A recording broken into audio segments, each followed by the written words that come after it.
Alhamdulillah, wassalatu wassalamu ala rasulillah. Kembali bersama saya dalam sesi diskusi yang menyehatkan, menyegarkan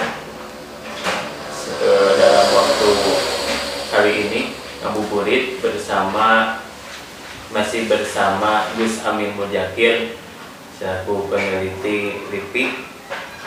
Pada kesempatan ini semoga kita mendapatkan kesehatan dan puasanya lancar, juga semuanya mendapatkan keberkahan dari puasa yang dijalankan mau ke hari besok, hari ke-8 puasa. Sudah mau memasuki 1 minggu. Semoga tetap latihan terus-menerus untuk menghindari ataupun menahan dan mengendalikan nafsu dan yang lain sebagainya. Dalam budaya bangsa Indonesia itu tak lepas kalau puasa Ramadan itu selalu, kalau waktu sore hari itu dari asar ke maghrib itu selalu ada bahasan ngabuburit atau nyosore atau sekedar main supaya tidak terasa dengar-dengar sudah adzan. Bahkan ada yang mendengarkan adzan karena saking pengen cepatnya, akhirnya dia sampai memutar YouTube untuk memutarkan suara adzan. Kiranya kembali bersama saya Muhammad Abdul Musi dan Gus Amin Mudzakkir. Apa kabar, Gus? Alhamdulillah, baik-baik. Alhamdulillah. Atas berkat rahmat Allah yang Maha Kuasa, izinkan pada sore kali ini saya ingin mengulas soal tradisi-tradisi yang ada di Indonesia, bahkan mungkin sebelum ada Indonesia ada Nusantara ya. Ini ada tradisi kalau bulan Ramadan itu selain besok Idul Fitri ada halal bihalal, kemudian ada Syawalan, kemudian kalau pada waktu bulan Ramadan ada tarawih ya, terus ada juga ini waktu sore hari itu ada ngabuburit. Nah, kiranya bagaimana sejarah sebenarnya perjalanan keislaman atau perjalanan suatu tradisi ini sehingga ada ngabuburitnya itu dengan berbagai cara ya. Ada yang kalau pelajar-pelajar biasanya motoran, kemudian ada para santri biasanya dengan mengaji dan lain sebagainya. Itu memang kategori ngabuburit, cuman sifatnya itu memang kategorinya ada yang masih umum, ada yang itu ulasan sejarahnya seperti apa? Oke, baik, terima kasih Gusmu atas undangannya. Jadi memang Indonesia ini kan negara yang sangat menarik ya. Artinya apa? Artinya Islam sebagai agama yang awalnya lahir di tanah Arab ya, Timur Tengah, itu ketika dibawa dan dikembangkan di Indonesia itu disesuaikan dengan kondisi dan tradisi masyarakat setempat. Makanya tadi disampaikan oleh Gusmu ada banyak sekali tradisi yang mungkin tidak akan ditemukan negara lain gitu ya. Nah, ini contoh dari kreativitas masyarakat Indonesia agar agama yang bersifat asing pada awalnya kemudian diterima dan dijadikan satu kebiasaan oleh kita di sini tanpa melalui satu perlawanan atau penentangan itu. Jadi inilah kemampuan dari Islam Nusantara sebenarnya. Jadi kalau kita hari ini berbicara Islam Nusantara, itu adalah sebuah proses di mana Islam disebarkan, diterima oleh masyarakat Indonesia dengan cara yang sifatnya kultural gitu ya. Termasuk dalam hal tradisi dalam bulan puasa di bulan Ramadan gitu. Ada banyak sekali hal-hal tradisi yang memang itu merupakan kreativitas masyarakat kita di sini gitu, yang tidak akan ditemukan di Arab Saudi, apalagi di Turki dan negara yang lain ya. Nah, misalkan salah satu contoh dari tradisi yang sekarang semakin populer ya adalah ngabuburit. Sebenarnya ini mungkin berasal dari istilah orang Sunda ya. Burit itu kan artinya sore ya.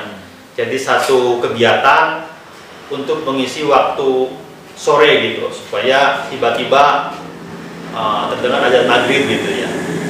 Nah, belakangan kelihatannya Islam ini semakin menasional gitu ya. Jadi dulunya hanya dikenal di daerah Sunda, di Priangan, di Jawa Barat. Tapi sekarang sudah menjadi Islam nasional ya. Di Jakarta, di mana-mana, di Surabaya, di Jogja, di luar Jawa bahkan orang juga menggunakan istilah ngabuburit gitu ya. Jadi istilah ini merujuk pada satu aktivitas di mana orang-orang biasanya keluar rumah gitu ya. Tadi disampaikan juga oleh Gusmo, keluar rumah, entah nongkrong, entah belanja untuk keperluan persiapan buka puasa dan seterusnya ya. Tapi intinya mereka menghabiskan waktu agar bisa sampai pada waktu buka puasa gitu.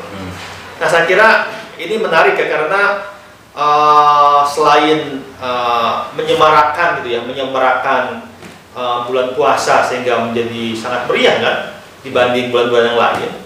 Saya melihat ini dari sisi ekonomi ya, ini adalah satu bentuk kreativitas masyarakat untuk menumbuhkan ekonomi lokal, ekonomi masyarakat lokal ya. Kita lihat kan kalau di jalan, misalkan di daerah kita di Tasikmalaya kan, di perempatan jalan di mana itu ramai sekali orang-orang berjualan, dan itu pedagang-pedagang kecil ya, pedagang gorengan, pedagang nasi dan seterusnya ya. Prekariat. Nah itu jadi orang-orang yang sebenarnya miskin tapi seolah-olah kaya gitu kan, itu orang prekariat ya.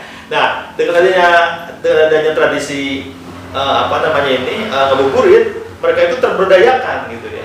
Karena apa? Karena orang mengkonsumsi, membeli, dan itu ada timbal balik kan. Jadi pedagang mendapat keuntungan, mendapat penghasilan, terus orang-orang juga mendapatkan barang atau makanan yang dibutuhkan. Nah ini saya kira ini ya, hebat Islam Nusantara seperti itu ya.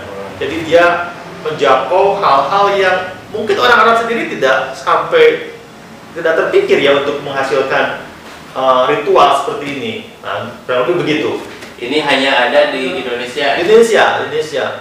Termasuk misalkan taraweh. Taraweh ini kan sangat meriah ya. Jadi orang-orang selepas maghrib menjelang isya itu kan anak-anak kecil itu ramai sekali itu di masjid, main mercon ya segala macam itu, apalagi main mercon di sini. Dan itu juga menjadi keistimewaan, karena tempat lain yang saya pahami itu tidak semeriah di Indonesia gitu. Mungkin ada tarawih ada, tapi tidak dimeriahkan oleh aktivitas warga yang sedemikian antusias ya dengan tarawih tersebut gitu. Oh iya, dulu jadi begini, saudara-saudara sekalian, sahabat-sahabat sekalian. Dulu Gus Amin ini pernah di Belanda, pernah di Australia, kemudian pernah di Perancis, terus di mana lagi, di Jerman. Di situ memang nggak ada ya ngabuburit. Oh, nggak ada. Jadi sebenarnya Indonesia itu berarti memang selain kreatif itu sebuah peradaban yang bagi saya itu menarik, sangat menarik karena punya kreativitas. Meskipun di tiap daerah itu berbeda-beda. Contohnya barusan itu soal ngabuburit berasal dari kata burit atau sore artinya, tapi itu menjadi bahasa yang sekarang jadi seakan nasional itu kan, padahal awal katanya itu dari bahasa Sunda. Kemudian ada tradisi yang lain, karena saya dulu pernah di Jogja, kemudian Gus Amin juga ya. Itu memang kalau di daerah perkotaan itu tiap masjid itu pasti ada yang bagi-bagi nasi. Mungkin itu adalah dari perputaran, entah itu uang infak jamaah atau bagaimana. Nah mungkin kalau di beberapa daerah ada yang begitu sama gitu kan, atau ada, tapi memang kalau di sini itu kira-kira itu sebuah tradisi juga ya. Iya, betul. Tradisi bagi daerahnya. Iya. Itu kan sebenarnya tradisi iftar itu ya, buka bersama itu kan juga sesuatu yang khas Indonesia ya. Di tempat lain ada, tapi tidak dirayakan dan diselenggarakan secara massal gitu. Biasanya orang hanya buka bersama di rumah masing-masing gitu kan. Ya di masjid, tapi tidak sebanyak di Indonesia. Nah di Indonesia ini unik dan menarik karena tradisi buka bersama atau iftar itu diselenggarakan secara massal gitu. apalagi di kota-kota besar, ya ini sebelum COVID ya, itu biasanya masjid-masjid yang memang punya punya dana cukup mungkin dan bahkan berlebih gitu, itu menyediakan makanan, minuman untuk buka bersama gitu kan. Nah ini sungguh membantu terutama bagi orang-orang yang memang tidak, entah itu dalam perjalanan atau memang orang-orang yang memang tidak punya makanan untuk berbuka gitu ya. Kita tahu ya dulu ya waktu zaman di Jogja itu banyak mahasiswa kere gitu kan, prekariat gitu ya, yang hanya bisa ngopi ngerokok tapi gak bisa makan. Itu sangat terbantu oleh adanya tradisi buka bersama ini, dan kita bisa pindah-pindah gitu kan, tahu oh hari ini misalkan yang menyediakan ayam semur di Masjid Anu, kalau yang besok kalau menyediakan nasi gudeg di Anu, akhirnya udah tahu jadwalnya kan. Nah, jadi kita bisa berkeliling gitu. Jadi dulu saya masih ingat ya waktu itu kalau misalkan saya seringkali hari ini misalkan saya buka di Masjid Kampus UGM karena tahu bahwa di situ hari ini ada ayam gitu kan. Ya. Tapi karena besok di situ cuma tempe, maka saya mencari lagi yang ada ayamnya. Saya di Masjid Gede Kauman. Nah, jadi itu berkeliling seperti itu. Nah ini kan suatu yang bagi dulu kita ya anak-anak mahasiswa yang memang uangnya nggak seberapa itu sangat membantu. Tapi juga bagi masyarakat setempat yang memang secara ekonomi kurang mampu kan juga ikut terbantu kan. Jadi ini hebatnya Islam Nusantara seperti ini ya. Jadi hal-hal yang ini kan sebenarnya tidak ada tuntunannya secara spesifik dalam agama ya, tapi masyarakat kaum muslim gitu kan di sini secara kreatif menciptakan kebiasaan tradisi yang secara etis memang itu baik ya, dan secara praktis juga benar-benar membantu masyarakat. Entah itu masyarakatnya malah mungkin orang yang nggak berpuasa pun gitu ikut merasakan kenikmatan itu gitu. Jadi mungkin saya dia puasa soalnya dia ikut buka bersama juga gitu. Ini saya kira ini salah jenis dakwah yang jenuin Indonesia gitu ya, yang memang ya kita ngerti lah ini negara miskin ya, berarti dakwahnya pun harus sampai untuk bisa menjangkau orang-orang yang secara ekonomi ya kurang mampu gitu. Begitu. Nah terima kasih Gus Amin. Okay. Berarti memang pada dasarnya sebenarnya itu memang kreativitas itu selalu muncul, dan itu sebenarnya kalau selama tidak keluar dari nilai syariat itu sebenarnya tidak apa-apa, karena memang ada beberapa tetangga atau kelompok yang memang wah ini sebenarnya tidak ada.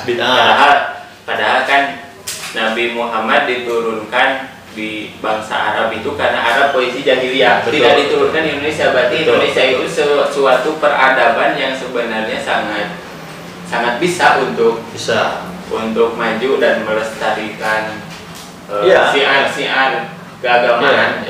Bahkan misalkan begini ya, contohnya kalau kita mengikuti secara saklek sunnah Rasul itu kan katanya kalau buka itu kan disunatkan makan kurma gitu kan. Tapi kan di sini susah, kurma itu kan makanan yang tidak dihasilkan oleh tanah kita ya, harus diimpor kan dari Timur Tengah kan. Nah, tapi kita ada penggantinya, kolak misalkan ya, sama-sama manis kan dan sama-sama mengenyangkan dan menyehatkan juga, kan?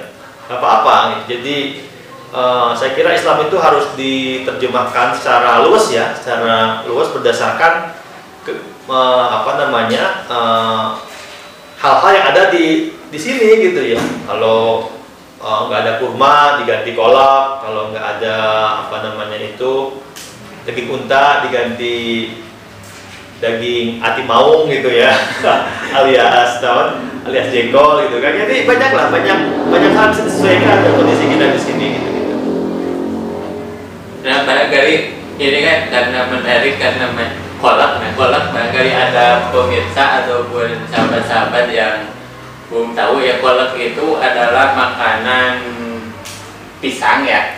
Ya macam-macam, bisa pisang, bisa singkong, macam-macam kan. Ya. Bisa macam-macam lah ya. Pisang tapi mirip sayur. Mirip sayur. Bukan, jadi itu satu makanan yang pasti dia mengandung unsur manis, selain air, tapi dia jelas manis karena menggunakan gula merah biasanya kan. Nah, di situ kita bisa memasukkan macam-macam, bisa pisang, bisa singkong, bisa ubi, bisa aci kan, seperti apa namanya itu canil gitu ya, kalau itu canil banyak lah, cangkaleng juga. Jadi memang orang Indonesia ini, nah ini menarik ya, memang suka dengan yang manis-manis, gula. Jadi ini memang historis. Jadi dulu itu dalam sejarah memang gula itu adalah satu komoditas paling penting yang disekat oleh Nusantara, itu gula. Jadi kenapa dulu orang Belanda sampai menjajah lama ini? Karena mereka itu dulunya rempah-rempah, tapi kemudian rempah itu digantikan oleh gula. Jadi selama abad ke-19 itu ya, sampai awal abad ke-20, sampai kurang lebih tahun 1930-an, hampir seluruh pendapatan ekonomi negeri Belanda itu dari apa? Dari industri gula. Nah, apalagi kita tahu ya di Jawa terutama itu. Nah, makanya tidak heran sekarang itu orang kita itu suka dengan gula, apalagi di Jawa ya, semuanya itu memakai gula. Apa namanya, teh pakai gula. Jadi kalau kita menyuguhkan orang tanpa gula itu teh misalkan dianggap orang miskin kan, orang inilah di bawahnya prekariat bahkan itu ya. Nah, gula itu jadi memang menjadi satu tradisi yang sangat Nusantara itu gula itu. Meskipun ingat, gula juga kalau dikonsumsi berlebihan bisa menyebabkan kolesterol. Nah, itu juga ingat. Yeah. Ini sangat menarik perbincangan kali ini karena ini menyoal soal tradisi, apalagi memeriahkan, dalam rangka memeriahkan, pada akhirnya kan kembali kepada niat. Dalam rangka memeriahkan Ramadan ada yang memang menyemarakannya dengan ngabuburit, dengan mengisi kegiatan seperti mengaji, kemudian ada juga yang motoran, kemudian ada juga yang berjualan, tapi itu menjadi bagus karena menghidupkan sosial dan juga sekaligus ekonomi masyarakat. Tidak semua tradisi itu bagus ya. Jadi kita juga harus mampu menilai. Jadi memang ada tradisi yang bagus, ada tradisi yang kurang bagus gitu. Jadi tidak semua tradisi itu harus diikutin gitu. Nah, tradisi-tradisi yang memang berdampak kurang baik ya, saya kira harus dievaluasi ya, harus dilihat apakah manfaatnya lebih besar daripada madaratnya atau sebaliknya gitu. Kalau memang lebih banyak madaratnya ya nggak apa-apa ditinggalkan. Gitu.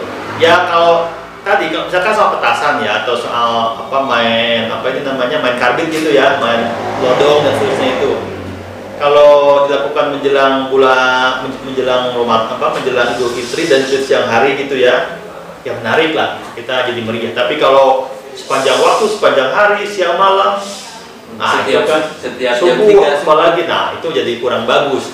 Sama seperti tradisi ini lah, tradisi menggunakan puji-pujian di masjid tapi menggunakan pengeras suara itu ya, kan ya bagus, tapi kalau dari jam 3 sudah keluyungan gitu ya, apalagi dengan suara yang kurang enak gitu kan, kita terganggu kan. Makanya kemarin kan sempat ramai kan soal toa itu ya, suara itu bukan pujiannya itu bukan salah, tapi kan medianya itu loh. Kan tidak semua orang mungkin punya insomnia, baru bisa tidur jam 2 gitu kan. Nah itu udah bangun jam 3 kan itu sesuatu yang kurang bagus gitu. Nah ya di situ aja. Makanya Islam Nusantara pun tidak hanya mendukung semua tradisi, tidak. Ada tradisi yang memang seharusnya harus ditinggalkan ya, tinggalkan aja. Tapi kalau yang bagus, yang berguna ya diteruskan. Jadi tidak keluar dari kesepakatan sosial, betul, budaya ya.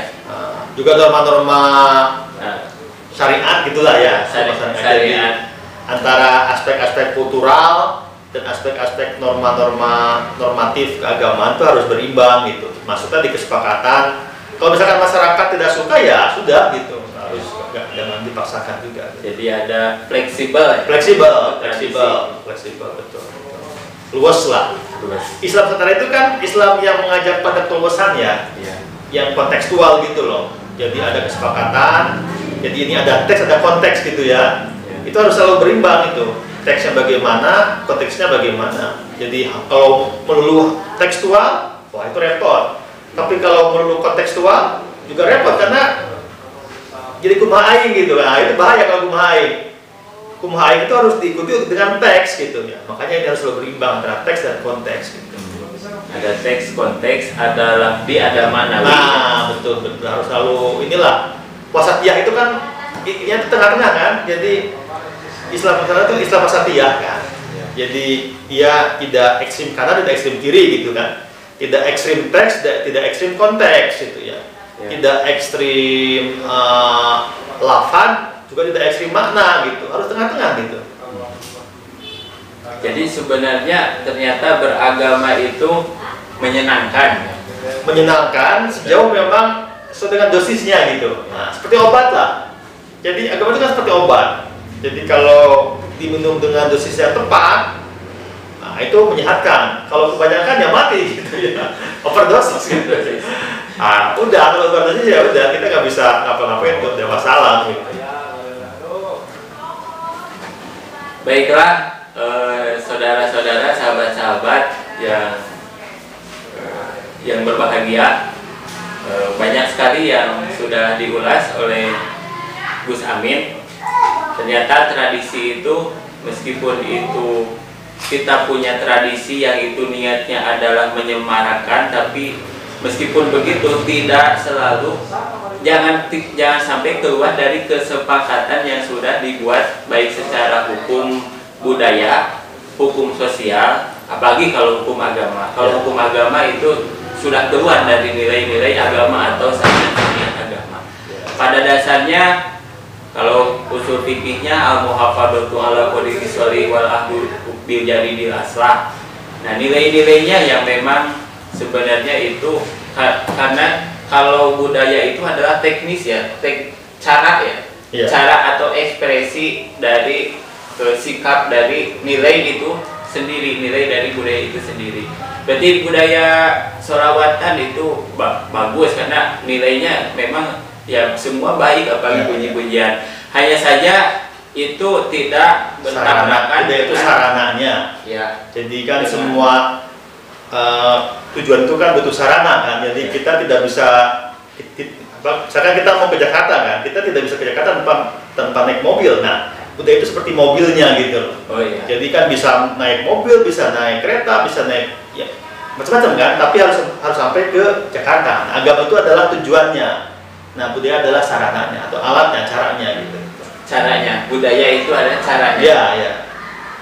Sehingga lebih kalau melalui ada sarana, ada alat untuk karena tujuannya adalah agama atau Allah ya, untuk dekat kepada pencipta, kepada Allah Ta'ala, maka itu lebih terasa ada, jadi ada dalam, bukan hanya dalam pikiran tetapi dalam hati atau dalam rasa, dalam hati. Ada teks ya, ada teks yang ada yang membaca, tapi itu juga ada konteks yang harus disesuaikan dengan pertimbangan rasa, dengan pertimbangan hati. Ya, misalkan ke Jakarta itu kan kita analogikan dengan seperti ini ya. Agama itu kan tadi saya bilang tujuan ya. Misalkan kita mau ke Jakarta gitu kan. Nah, kan tidak semua orang itu bisa naik pesawat kan, gitu kan. Makanya Nabi dan para ulama mengajarkan berbagai macam cara menuju Jakarta itu gitu, menuju Tuhan itu ya. Jadi tadi kalau misalkan ke Jakarta tidak bisa naik pesawat, ya bisa naik kereta. Kalau bisa naik kereta bisa naik bus. Bahkan kalau yang tidak mampu misalkan bisa naik motor ngeceng gitu kan. Jadi yang penting sampai ke Jakarta gitu. Nah, kalau semua orang mau ke Jakarta diharuskan naik pesawat ya repot. Karena mahal atau bahkan mungkin orang takut ketinggian begitu ya.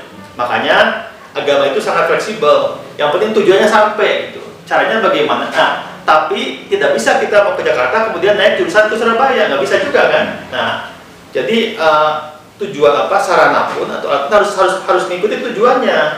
Jadi kita nggak bisa semuanya juga gitu. Misalkan saya mau ke Jakarta tapi naik jurusan ke Surabaya, mau nyampe gitu. Jadi memang harus ada tadi keseimbangan antara tujuan dan cara dan sarana gitu.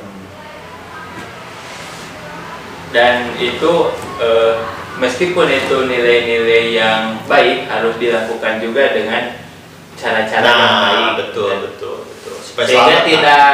Sehingga bisa sampai dan selamat. Betul. Nah, kalau pakai cara yang seperti yang hari ini yang masih ramai kan soal ngabuburit juga, masih ada banner-banner yang menyuruh untuk jangan buka siang hari itu, masih ada juga yang menyuruh jangan buka warung makan. Nah, ini kan sebenarnya dari itu terlalu ya nggak apa-apa juga sih itu untuk supaya mungkin para pengusaha banner dapat uang lah dari dari nyetak semacam peringatan seperti itu ya. Ya intinya sebenarnya kita juga tahu lah sebenarnya gini, dari dulu juga kan sebenarnya orang juga kalaupun mau misalkan mau nyemen mau buka gitu kan juga malu-malu juga kan. Ini tanpa harus diperingatkan secara formal pun sebenarnya orang itu harusnya tahu diri juga gitu bahwa ini bulan puasa, kalau harus menghormati juga. Nah, orang yang berpuasa juga tidak usah terlalu hirau juga kalau ada orang nyemen itu, ada orang buka aja biarin aja gitu kan. Toh kalau kita memang berpuasa secara secara kuat gitu ya, tidak terganggu juga kan dengan fenomena orang-orang yang berbuka itu gitu. Jadi ya inilah, jadi saling menghormati antara yang puasa dan yang tidak berpuasa. Betul. Baiklah pemirsa yang berbahagia, yang karena ini adalah momentum, yang ini adalah wadah ataupun waktu yang tepat untuk melatih diri supaya kita menjadi lebih dewasa, kemudian lebih matang secara emosional dan lebih peka soal rasa soal hati, bagaimana kita harus bersikap. Pada bulan inilah sebenarnya waktu untuk mengasah diri kita dan melatih diri kita supaya mendapatkan puasa yang memang bukan hanya menahan lapar dan dahaga. Nah, inilah tadi tradisi-tradisi yang sudah diulas dan dijelaskan oleh Gus Amin, karena beliau memang pernah juga di luar negeri ya, di Belanda, di Jerman, kemudian di Perancis, di Australia dan lain sebagainya. Maka dari itu kita juga perlu memilah dan memilih mana yang sebenarnya. Jadi selama memang ada tradisi-tradisi yang secara syar'i memang tidak bertentangan, itu dipertahankan. Kemudian mengambil tradisi baru yang itu bagus juga, itu juga perlu dengan kesepakatan atau konteks, atau ada kesepakatan secara sosial kemasyarakatan, sehingga tidak seperti tadi yang dijelaskan adalah soal petasan yang itu dinyalakan untuk membangunkan sahur. Nah, padahal kan cukup sebenarnya tradisi lama yang pakai toa itu kan sudah biasa, cuman ketika ini kan perlu ada kesepakatan dahulu. Siapa tahu di masyarakat tersebut atau di kampung tersebut masih ada yang memang mudah kaget, atau ada yang memang punya penyakit jantung. Itu kan sebenarnya perlu dimusyawarahkan lagi-lagi, meskipun itu adalah tradisi yang sebenarnya niatnya itu adalah membangunkan sahur. Berhubung sebentar lagi mau menuju maghrib, ini di sini sekitar 10 menit lagi menuju waktu maghrib. Kalimat ada statement untuk menutup. Oke, sebagai penutup saya ingin mengatakan bahwa tradisi itu suatu yang memang bisa membuat agama menjadi lebih hidup ya. Jadi tanpa tradisi agama itu menjadi kurang menarik gitu kan. Nah, meskipun demikian kita juga harus sadar ya bahwa tidak semua tradisi itu baik ya.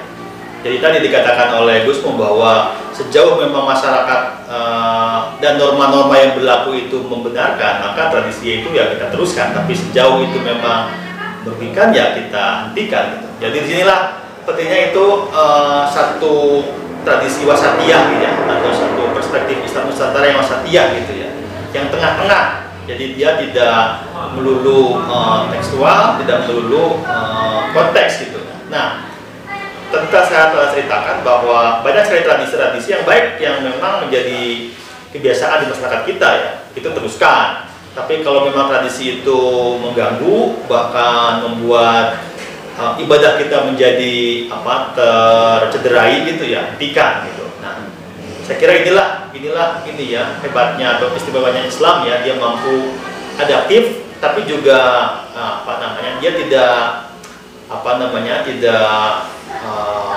jatuh terjebak pada zaman. Jadi dia selalu berada di antara di antara tarikan zaman, tapi juga tidak larut dalam zaman gitu. Nah inilah saya kira yang harus kita lihat. Dan kadang pula mengawal. Ya, jadi antara mengawal dan jadi ada istilah Sunda itu kan ngigelan zaman, ngigelan zaman ya lupa. Jadi kurang lebih kita itu atau agama itu kan seharusnya tidak hanya larut tapi juga menjadi pemandu atau tadi dikatakan oleh Gusmu itu pengawal gitu ya. Meskipun tidak berarti kemudian membatasi, tapi juga lebih tepatnya sebagai pendamping mungkin ya, supaya ada keseimbangan antara kreativitas manusiawi yang bersifat akal budi gitu kan, tapi juga tuturan norma-norma dari Al-Quran, dari Allah, dari Nabi, dari para ulama gitu, sehingga kemudian ada keseimbangan dalam hidup kita ini. Demikian. Terima kasih banyak Gus Amin telah memberikan pemahaman yang itu sangat luar biasa, karena memang tidak semua ya paham sampai bagaimana tingkat pemaknaan seseorang terhadap agama itu sendiri atau kepada tradisi itu sendiri. Berhubung waktu sudah mau maghrib, sekitar 5 menit lagi mau maghrib, saya selaku pembawa acara atau host bahasa Inggrisnya memohon maaf yang sebesar-besarnya apabila ada bahasa, karena pada akhirnya wallahu a'lam bishawab. Betul. Wallahu a'lam bishawab.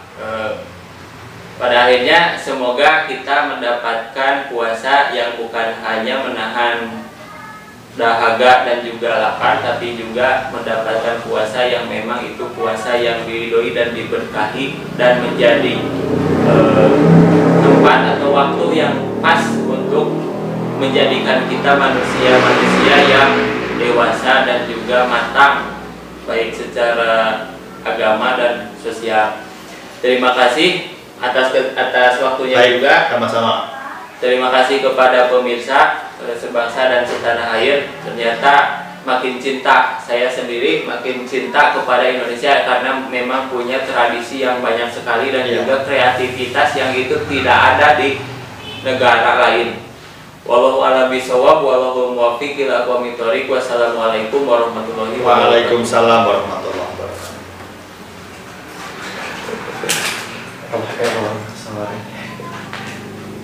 Yes, iya, saya Piana. Nah,